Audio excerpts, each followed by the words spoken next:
तो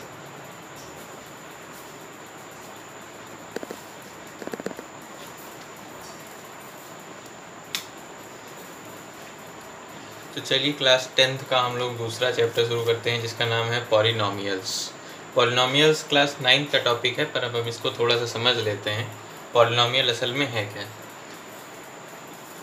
जैसे कि दिया गया है f(x = ax + b। ये इक्वेशन जैसा लग रहा है, मतलब f(x = ax + b। ये एक इक्वेशन जैसा लग रहा है, पर ये इक्वेशन नहीं है। इक्वेशन ये तब होगी जैसे लिखा होता है ax + b। इसको हम किसी चीज़ के बराबर इक्वेट कर दे, मान लो 0 लिख दिया, अब कह सकते हैं ये एक इक्वेशन है। पर ये एक इक्वेशन नहीं, ये एक पॉलिनोमियल है। ठीक, ये एक पॉलिनोमियल है। जैसे हम लिख दें f(x = ax² + bx + c, ये एक पॉलिनोमियल है। ये मतलब पॉलिनोमियल का स्टैंडर्ड फॉर्म, मतलब इस तरह से लिखते हैं। ठीक है, f(x = ax³ + bx² + cx + d। ठीक, ये एक पॉलिनोमियल हो गया। अब क्या अंतर है भाई, ये x के साथ ये जो a लगा हुआ है, x के साथ ये जो a लगा हुआ है, ये क्या है? ये कोफिशिएंट है। कोफिशिएंट मतलब जो भी x क्या है, x है वेरिएबल, पता होगा इतना, मतलब ये तो पता होगा x वेरिएबल। इसके साथ में जो भी चीज़ मल्टीप्लाई में है वो क्या होता है? कोफिशिएंट। और ये क्या है? ये हमारा है कांस्टेंट b, मतलब कोई संख्या होगी। ठीक है, तो यहाँ पर x की पावर क्या है? x की पावर है यहाँ पर 1। तो जब भी x की पावर 1 होगी तो इसको हम कहेंगे कौन सा टाइप का पॉलिनोमियल है? ये है लीनियर पॉलिनोमियल। लीनियर का मतलब ही 1, लीनियर पॉलिनोमियल। ठीक, अब यहाँ पर 2 बार x है, x² है, यहाँ पर x⁴ है, यहाँ पर x⁴ है, मतलब कुछ नहीं तो मतलब 1 है। ठीक है, तो इस तरह के केस में जैसे 2x आ गए तो हम देखेंगे highest power of the variable. मतलब कि अब यहाँ पर हाईएस्ट पावर क्या है? ये 1 है, ये 2 है, 2 बड़ा है, मतलब ये हाईएस्ट पावर है।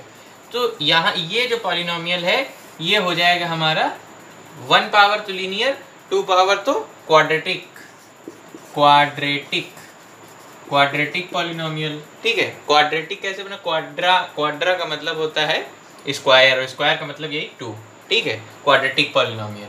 तो जब भी highest power of the variable 2 होगी तो वो क्वाड्रेटिक टाइप का। अब यहाँ पर देखो, एक x⁴ है, एक x⁴ है, एक x⁴। हाईएस्ट पावर क्या है वेरिएबल की?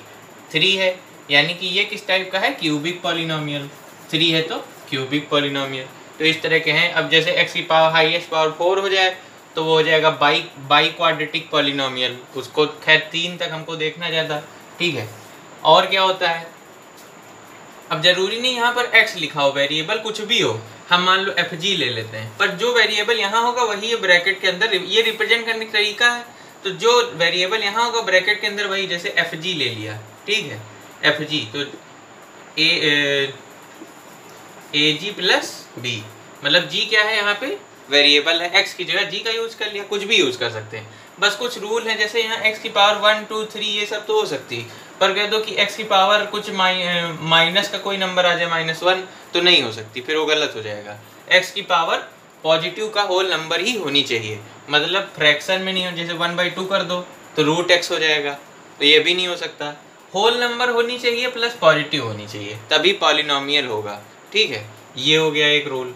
अब तो ये हो गया हमारा रिप्रेजेंट करने का तरीका। अब जैसे हमसे कह दिया जाए कि ये कुछ ऐसी वैल्यू रखो x की कि कोई इक्वेशन 0 हो जाए, मतलब कि जैसे यहाँ पर x की कोई ऐसी वैल्यू रख दें कि ये इक्वेशन 0 हो जाए। जैसे कि f2 रख दिया, मान लो f2 रखने पे कोई इक्वेशन थी, यही थी, ये 0 हो गई, यानी कि ये पूरा टर्म 0 आ गया। ठीक है, जब हमने x की वैल्यू 2 रखी तो ये पूरा टर्म 0 आ गया। तो ये जो 2 क्या है? ये 2 जो हो जाएगा ये हो जाएगा 0 ऑफ द पॉलिनोमियल। मतलब कोई ऐसी संख्या जब जिसको वेरिएबल में पुट करने पर पूरा पॉलिनोमियल 0 के बराबर आ जाए तो उसको कहेंगे हम 0 ऑफ द पॉलिनोमियल। ठीक है, ये हो गया हमारा।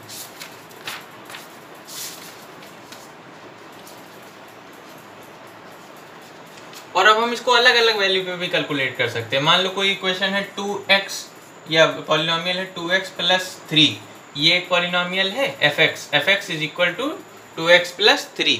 तो अब हमको जैसे कह दिया जाए f2 कैलकुलेट करो इसके लिए, तो x की जगह 2 रखेंगे, 2 यहाँ भी 2 रख देंगे, 2 जा 4 प्लस 3, ये हो जाएगा 4 3 7। तो f2 की वैल्यू क्या आई इस पॉलिनोमियल के लिए? 7 आ गई, यानी पॉलिनोमियल की वैल्यू 2 रखने पर 7 आ गई। ठीक है, तो इसको कहते हैं वैल्यू ऑफ पॉलिनोमियल। ठीक है, 0 पता ही आप लोग को, मतलब x की वो वैल्यू जिससे पूरा पॉलिनोमियल की वैल्यू 0 आ जाए, तो वही 0 ऑफ पॉलिनोमियल हो जाएगा। या उसको हम एक और चीज़ कहते हैं, रूट ऑफ द पॉलिनोमियल, मतलब x की वो वैल्यू जिससे पूरा पॉलिनोमियल 0 हो जाए।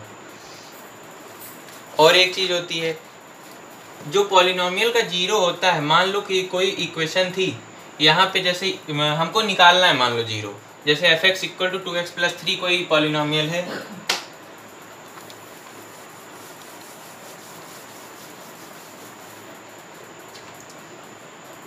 f(x) equal to 2x plus 3, ये पॉलिनोमियल है। ठीक है, या 4x कर लिया, 4x प्लस 3। ठीक, ये कोई पॉलिनोमियल दिया गया, कौन से टाइप का है? लीनियर पॉलिनोमियल है, x की पावर 1 है। हमसे कहते हैं इसका 0 क्या होगा, तो 0 मतलब ये वैल्यू पूरी बराबर आ जाए किसके? 0 के। तो ये वैल्यू 0 के बराबर कब आएगी? f(0) कैलकुलेट कर लो, या 4x प्लस 3 किसके बराबर आ जाए? 0 के। तो ये कब होगा? मान लो हमने इसको 0 के बराबर पुट कर दिया, तो 4x 3 माइनस का जाएगा, x इज इक्वल टू -3/4। ये x की वैल्यू क्या आ गई? -3/4। तो ये जो है ये हो गया, मतलब यहाँ पे जब हम -3/4 पुट करेंगे x की जगह, f -3/4, तो ये पॉलिनोमियल क्या हो जाएगा? 0 हो जाएगा। 4 इंटू -3/4 प्लस 3, और 4 से 4 कट गया, -3 plus 3 which is equal to 0। तो ये क्या आ गया? तो ये हमारा जो है ये है 0, या फिर रूट ऑफ द पॉलिनोमियल। अब ये जो रूट आता है प्लस ये जो इक्वेशन रहती है, मतलब ये जो पॉलिनोमियल रहता है, इसके जो कोफिशिएंट, यहाँ कोफिशिएंट क्या है? ये 4 है या फिर ये 3 है। ठीक है, तो इनमें और इसमें कुछ रिलेशन होता है।